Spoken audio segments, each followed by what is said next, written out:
Bem-vindo à quarta temporada do ODR Podcast, o podcast do Observatório de Regionalismo e que traz especialistas, professores e profissionais para discutir os diversos temas que abarcam os estudos de regionalismo e a integração regional ao redor do globo.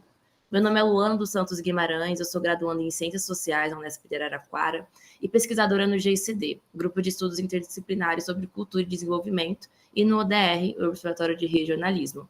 Atualmente, eu sou bolsista PIBIC, com foco de pesquisa no estudo sobre a implementação do ODS 16, de paz, justiça e instituições eficazes no Mercosul, e também tenho interesse em temas como democracia, reformas e sistemas eleitorais.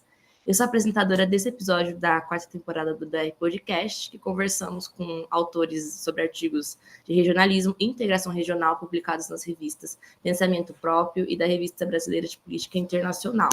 No episódio de hoje, vamos explorar o artigo Infraestrutura, Desenvolvimento Econômico e Integração Regional em América Latina e el Caribe, uma questão estratégica em ciclo 21, que aborda a intersecção entre infraestrutura e desenvolvimento econômico e integração regional na América Latina e no Caribe.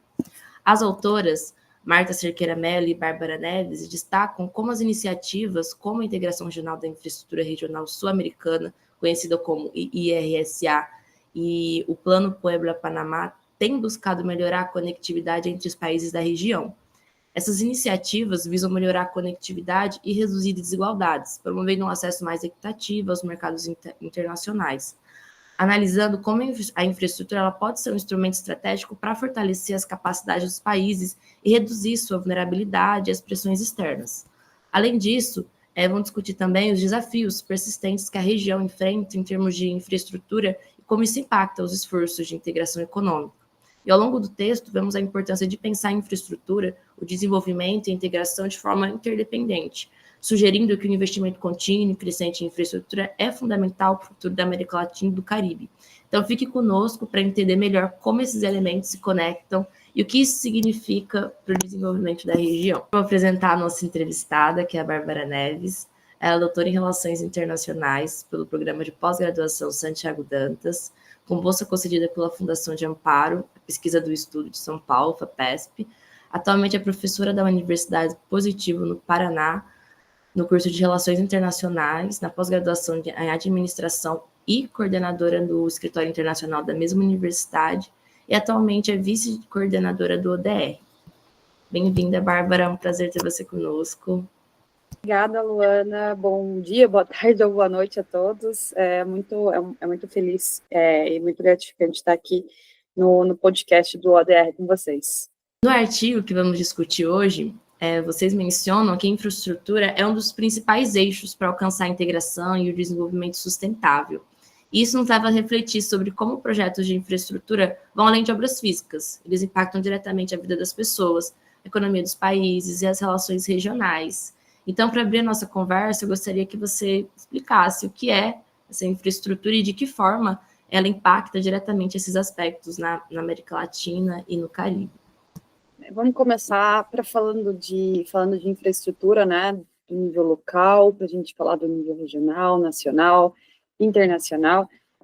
A infraestrutura física, ela tem vários componentes, né? A gente pode, por exemplo, estar falando de uma infraestrutura de saneamento básico, que é uma necessidade básica do dia a dia de várias comunidades e que ainda não tem acesso a isso, né, na América Latina, de maneira geral. A gente pode falar de infraestrutura energética, acesso à energia, assim como plantas hidrelétricas. A gente pode falar de uma infraestrutura ainda mais básica. Imagina, a gente tem uma cidade e outra que são vizinhas, e entre elas a gente tem um rio. Para a gente poder cruzar e ter um intercâmbio entre elas, ter uma comunicação, um comércio entre elas, que as pessoas possam, né, buscar trabalho ou emprego, para a escola, entre ambas as cidades, a gente precisa de uma infraestrutura de interconexão entre essas duas cidades, que seria uma ponte. Então, a infraestrutura, ela pode ser pensada em diferentes âmbitos, né? E o espaço regional permite que a gente fale de infraestrutura em diferentes âmbitos. Desse ponto de vista, né, hoje a gente discute muito a construção e a necessidade de infraestrutura para os países, principalmente da América do Sul, do ponto de vista de necessidades econômicas. Tá? Por quê? Como que a gente pode falar que a América do Sul ela é integrada que a gente tem um comércio crescente, se a gente não tem nenhuma estrada que interliga um país ao outro? Assim, além da estrada, né, que seria um ponto crucial, se dentro dessa estrada a gente não tem uma infraestrutura de apoio para quem dirige nessa estrada. Então, existem várias interconexões quando a gente fala de infraestrutura do ponto de vista do quão estratégico ela é para um país e para a região como um todo. A infraestrutura não só interliga pessoas, garante direitos, né, se a gente for pensar no saneamento básico, no acesso à água, são todas infraestruturas, mas também ela cria oportunidades de emprego. Né? Pensando, por exemplo, numa estrada, a gente não pode simplesmente construir uma estrada, a gente tem que construir um posto, a gente tem que construir, e eu não falo posto só de gasolina, mas um posto de alimentação, e aí aquela população que vai trabalhar naquele posto de alimentação vai criar uma comunidade ao redor para poder fornecer alimentos, banheiro, né, uma moradia para as pessoas que passam naquela estrada para intercambiar produtos entre um país ou outro, entre uma cidade ou outra, né, e isso tecnicamente vai gerando benefícios a todos. Agora, a grande questão, e foi por isso que eu e a Marta construímos esse artigo, é que a infraestrutura ela é muito importante para todos esses aspectos que eu estou mencionando, mas se a gente não discute a infraestrutura publicamente, ela não incorpora a sociedade, a gente não vai ter, de fato, uma fiscalização para que a infraestrutura incorpore todas essas pessoas e que todas saiam ganhando. Ela acaba respondendo somente a um interesse econômico específico. E esse é o nosso grande problema quando a gente fala de infraestrutura. É necessário discutir e entender infraestrutura para entender a sua importância, para que a gente participe no debate de construção de infraestrutura no Brasil, na América do Sul e na América Latina de maneira geral. Então, esse seria o meu ponto de vista do quão estratégico e como que a infraestrutura impacta, porque esses são os impactos positivos. Mas se a gente não incorpora a sociedade, se a gente não faz tudo isso que eu estou falando agora, né, aí a gente vai ter um impacto totalmente ao contrário. Então, a gente constrói a infraestrutura, a gente amplia o desmatamento, porque a gente não tem a participação da sociedade. A gente amplia a violência em um espaço onde era para estar gerando integração, né, a insegurança. A gente acaba invadindo territórios. Então, a importância de se pensar em infraestrutura de maneira estratégica e a partir de uma participação social é muito importante para a gente entender o quão estratégico é a infraestrutura, não só para o desenvolvimento, mas também para a garantia de um desenvolvimento sustentável e favorável a questões sociais, a garantia de direitos da população que deveria ser beneficiadora, né, beneficiária daquele projeto de infraestrutura. Acho que compreendemos agora como a infraestrutura ela atua como um pilar essencial para o desenvolvimento e a integração da região. No entanto, quando analisamos as iniciativas que têm buscado realizar essa integração, é importante considerar as mudanças que ocorrem ao longo do tempo e que vocês bem apresentam no texto, né? Como a transição da IRSA para o COSIPLAN, que é um exemplo importante dessa evolução, dessas mudanças. Por isso, eu gostaria de perguntar, né, como vocês avaliam esse processo de transição de uma para outra, especialmente em relação às críticas sobre a incapacidade de integrar efetivamente a infraestrutura regional como um projeto mais amplo de desenvolvimento social e econômico. Houve algum progresso ou mudanças significativas na forma como esses projetos foram financiados e executados, considerando a mudança do papel do Estado e as críticas à preponderância do setor privado na IRSA? Começar falando o que é de fato, né, essas iniciativas. Então, porque elas não são muito conhecidas, né, no âmbito geral, assim, no dia a dia da sociedade, né? Quando a gente fala IRSA, a gente fala COSIPLAN, nossa, o que é, ou o que são essas iniciativas? A IRSA, que é a Iniciativa para a Integração da Infraestrutura Regional Sul-Americana, ela foi uma iniciativa criada no governo do Fernando Henrique Cardoso, no Brasil, né, no governo do FHC, no ano de 2000.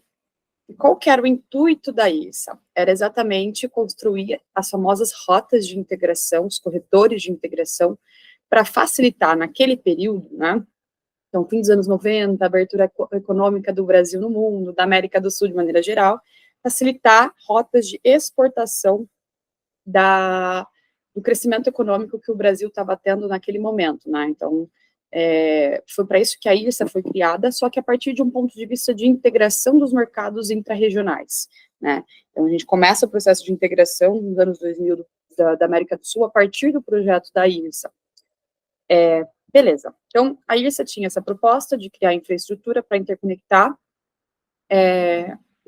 as cadeias econômicas de desenvolvimento da América do Sul, mas focada em exportação para o mundo, né? E não necessariamente para a Ásia Pacífico, que a gente vê hoje, mas para o mundo geral, principalmente para o norte global, né? Beleza. A IRSA, ao longo de 10 anos, ela existiu, só que ela teve muitos problemas para concretizar obras de fato. Por quê? A IRSA ela era uma iniciativa que um dos pontos mais positivos dela foi trazer no mesmo espaço os 12 presidentes da América do Sul pela primeira vez. Né? Então, no ano 2000, a gente tem um marco, né, que é a primeira reunião de chefes de estados da América do Sul, convocada pelo FHC, retomada o ano passado, com o Lula, em 2023, né? Então, a gente tem esse primeiro momento. Então, a IRSA, ela concretiza esse espaço de diálogo e consenso sobre algo que eles precisam superar em conjunto. Nesse caso, a ausência de infraestrutura para o próprio desenvolvimento dos países. E eu não falo entre eles somente, porque a gente tem muitas assimetrias entre os países, mas dentro do nosso próprio território nacional, a gente tem muitas assimetrias e lapsos de infraestrutura. Por exemplo, em vários estados no Brasil, que para você ir de um lugar para o outro, para você levar comida de um lugar para o outro, para os caminhões entregarem produtos, eles não têm infraestrutura adequada.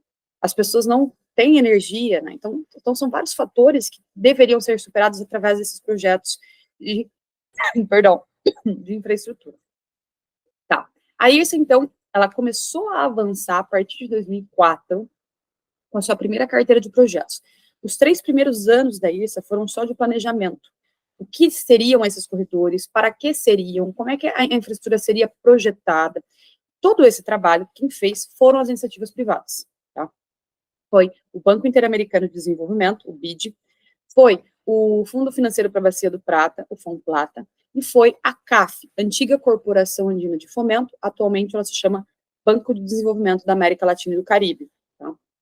Então, esses 3 bancos foram o pilar central do Banco Interamericano. O que acontece? Nos anos 2000, a gente teve uma mudança de governo na América Latina, onde vários governos de esquerda entraram para o processo, né, de integração, através, né, dos seus governos, então, depois de eleitos.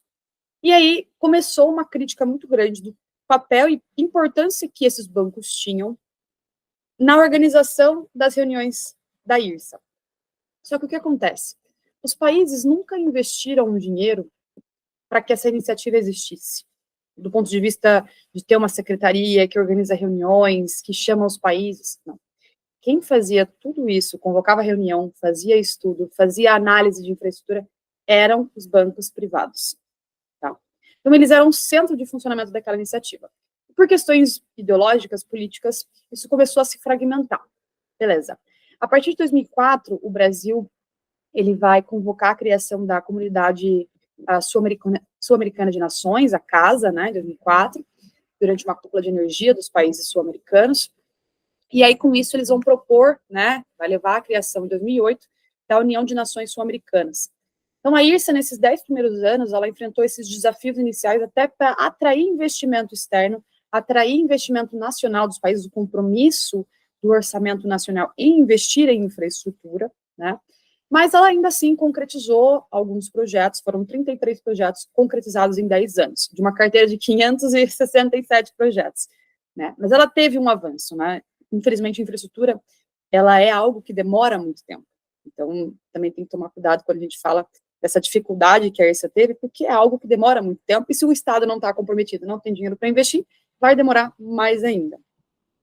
E aí, com essa mudança de governos, a criação da Unasul, eles vão então falar o quê? Vamos incorporar a IRSA à Unasul para que ela deixe de ser um espaço de atuação dos bancos regionais, né? Era o entendimento geral. E aí eles criam o Conselho Sul-Americano de Infraestrutura e Planejamento dentro da Unasul, o COSIPLAN. E aí o COSIPLAN incorpora a IRSA, toda a sua carteira de projetos, todo o desenvolvimento do que seria uma rota de integração, tudo, todo o conhecimento técnico vai ser incorporado para o COSIPLAN, inclusive a participação dos bancos que eu já mencionei, o BID, a CAF e o FONPLATA. Tá. Aí a IRSA, ela foi incorporada como fórum técnico, né, do próprio COSIPLAN. E, de maneira geral, a ideia era que agora os países seriam aqueles que ditariam qual projeto tem prioridade ou não. Só que isso sempre aconteceu. Mesmo na carteira da IRSA, quem definia os projetos eram os países. Só que uma coisa é definir o projeto, outra coisa é o projeto ser factível. O que é um projeto ser factível? É ele, de fato, poder sair do papel, ter interesse econômico em ser investido, e não ser simplesmente um projeto ideológico, né? A gente precisa de projetos práticos que favoreçam ou tragam benefícios à sociedade. E aí, quando isso é incorporado, então, ao COSIPLAN, querendo ou não, os bancos continuam atuando, eles são quem convocam as reuniões do COSIPLAN, eles que fazem os estudos de factibilidade, eles vão continuar trabalhando em conjunto com todos os países, e aí as obras vão começar a cada vez a andar mais e mais. Não somente porque a partir dos anos, a partir de 2008, a gente tem mais investimentos ainda na região, a partir de 2016, esses investimentos principalmente vêm da Ásia, da China, mas principalmente por conta do Tesouro Nacional dos países, em destaque para o Tesouro Nacional do próprio Brasil. Então, o Brasil, né, a gente sabe que, infelizmente, a gente teve a Operação Lava Jato, a gente teve esquemas de corrupção, mas o Banco Nacional de Desenvolvimento Econômico e Social, o BNDES, ele teve um papel crucial para o investimento em infraestrutura de desenvolvimento, tanto nacional quanto regional. É bom sempre deixar claro aqui que o BNDES nunca deu dinheiro para país nenhum, né? Isso não pode nem ser feito na carta do BNDES, ele só pode investir em uma empresa brasileira, e essa empresa pode executar obras no exterior, né? Então, o dinheiro sempre foi para empresas brasileiras e o dinheiro retornou para o Brasil. Então, é sempre bom deixar isso colocado, né? Mas o Banco Nacional, então, o BNDES, ele teve um papel muito preponderante nisso. E aí, nesse momento, então, o COSIPLAN avançou muito mais, foram mais de 100 obras concretizadas em menos de 10 anos, né? Foram 121 obras, se eu não estou lembrando errado. Então, imagina, em 10 anos antes, 33, e depois 121, porque é uma continuidade, é um trabalho que ele vai evoluindo, e ele tem potencial de avançar cada vez mais, porque quando a gente cria, né, uma rotina de reuniões, de consensos, de entendimento, a gente produz estudos de factibilidade, essas obras, elas vão evoluindo aos poucos. Claro que, infelizmente, tem obras que nunca saíram do papel por falta de interesse, ou político ou econômico, ou por não serem factíveis de serem feitas, né? Então, também tem toda essa questão de que os projetos, às vezes os políticos, de maneira geral, eles querem entregar o mundo, né? Essa é a promessa política, como, por exemplo, a gente está vendo agora nas campanhas eleitorais no Brasil. É uma promessa política. Agora, se essa promessa política, de fato, pode ser concretizada, é outro assunto, né? Então, para resumir, como que eu avalio essa transição da ICE para o COSIPLAN? Na verdade, a transição foi uma continuidade, onde os bancos, os países continuaram a trabalhar em conjunto, e isso, infelizmente, foi interrompido com a crise da Unasul a partir de 2018, né? Eu acho que parte dessa crítica em relação a se a IRSA e o COSIPLAN foram, de fato, capazes de integrar efetivamente a infraestrutura na região, diz respeito a o que é uma infraestrutura de integração. Eu acho que é algo que nunca foi discutido na região. A gente discute infraestruturas para superar o subdesenvolvimento ou para diminuir as simetrias, para integrar nacionalmente, né, um estado, uma cidade a outra, construir pontes para integrar um país ao outro e propor rotas de exportação. Mas a gente nunca propôs, de fato, uma infraestrutura que fosse para fortalecer os mercados regionais entre nós mesmos, né? Então, quando a gente faz essa crítica de que a infraestrutura acabou não resultando na integração, é porque a gente propôs uma infraestrutura que não necessariamente levou a gente a se integrar com nós mesmos, mas sim com o mundo. Então, é uma questão de perspectiva do que a gente quer para a América Latina, né? E essa é a grande crítica que eu e a Marta, a gente traz no trabalho. Olha, a infraestrutura, ela é muito importante, não somente para superar as dificuldades nacionais, como também regionais, diminuir as assimetrias, mas principalmente para a gente definir quem será a América Latina diante do mundo. E quando a gente não pensa nisso, a gente vira apenas uma rota de investimentos externos para os interesses externos, né? Eu acho que essa é a grande análise em relação a essa transição e a importância que esses mecanismos tiveram para botar todos os presidentes em conjuntos para conversar e entender o que seria uma infraestrutura física regional para a integração latino ou sul-americana. Esses externos, ele está bem ligado quando a gente fala de infraestrutura, né? Ainda mais no nosso país e como essa relação se constrói. E à medida que conversamos sobre a importância da infraestrutura para a integração regional e até essas contradições que ela se dá, É impossível ignorar as pressões da globalização, que vão afetar diretamente tantos países da América Latina e do Caribe, e ela vai ser um elemento fundamental nesse contexto. Então, como a região ela tem lidado com as mudanças e as crises diante da pauta da infraestrutura e quais são as perspectivas futuras para a região em relação à promoção de desenvolvimento sustentável? Como é articulada essa relação, né, entre desenvolvimento sustentável e a própria infraestrutura? Como garantir que esse desenvolvimento atenda também às necessidades locais e, ao mesmo tempo, fortaleça a autonomia dos países latino-americanos e caribenhos? Acho que essa é a grande pergunta, né, Luana, porque a gente tem que olhar mesmo daqui para frente.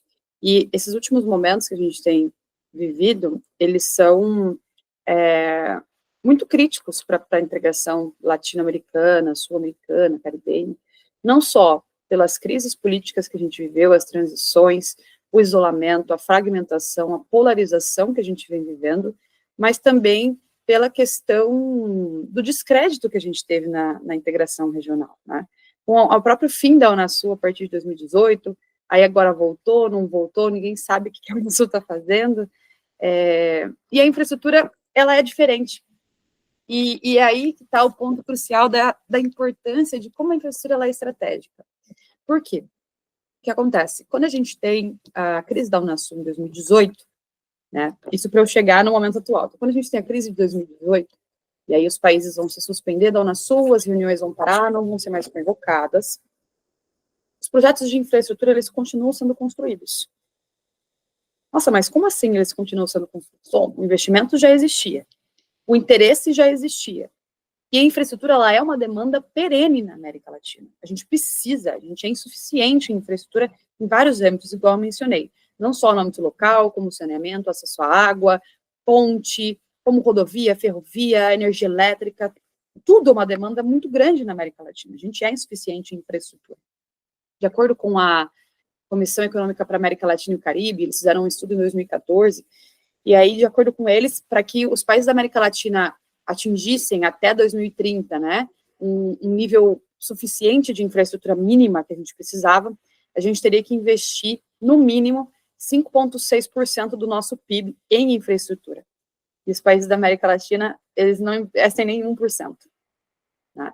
Então, a gente tem esse lapso de investimento em infraestrutura de maneira geral. Então, esse lapso, ele faz com que os atores olhem para a América Latina e vejam oportunidades de investimento.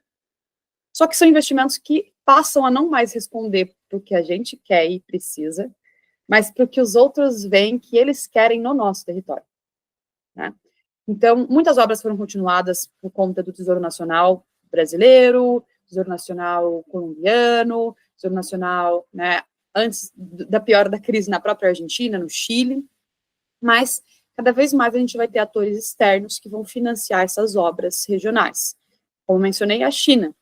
Né? A gente também tem atores da própria União Europeia e hoje em dia também dos Estados Unidos, tenta retomar a sua influência no hemisfério latino-americano, né? Enfim, nas Américas. E aí, além disso, a gente vai ter a preponderância daqueles bancos que eu mencionei no início. Por quê? A IRIS e o COSIPLAN, eles ficam paralisados como instituição, né, como espaço de diálogo e debate, mas o trabalho que era feito no COSIPLAN, ele nunca parou de acontecer.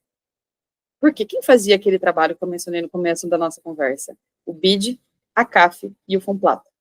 Esses três bancos, eles olham aquela paralisação e falam, meu Deus, a gente está aqui trabalhando há quase 20 anos para construir uma infraestrutura de integração para a América Latina, e aí a gente tem uma mudança de governo e eles simplesmente falam que a gente não é mais importante. Isso não pode acontecer, porque as demandas da sociedade continuam existindo.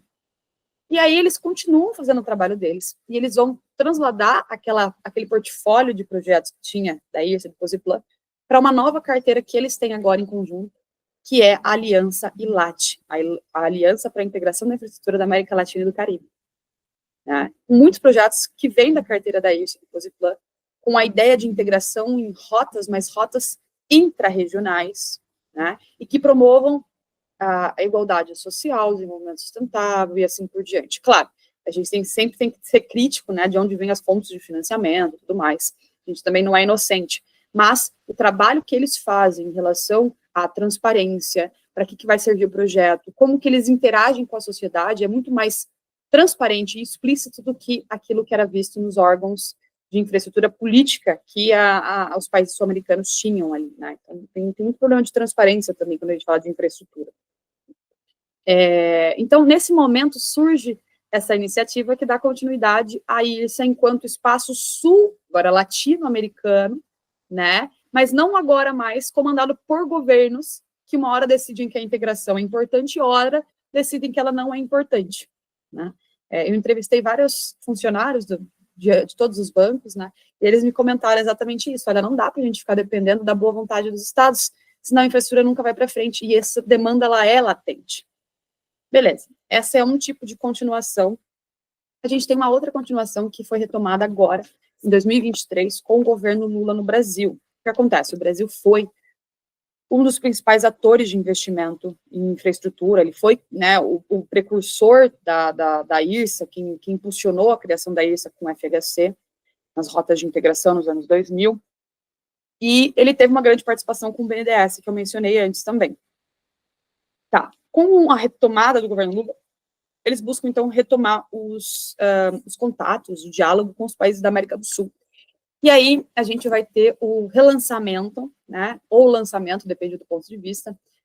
Eu digo relançamento, porque não mudou nada, é a mesma história, é o mesmo discurso, que são as famosas rotas de integração da ministra Tebet, né? Ela disse que é uma rota nova, mas que de nova não tem nada. Então, o Ministério do Planejamento tem trabalhado muito nas rotas de integração, eu acho isso muito importante, o Brasil tem que ter preponderância mesmo, mas não é uma rota nova de integração.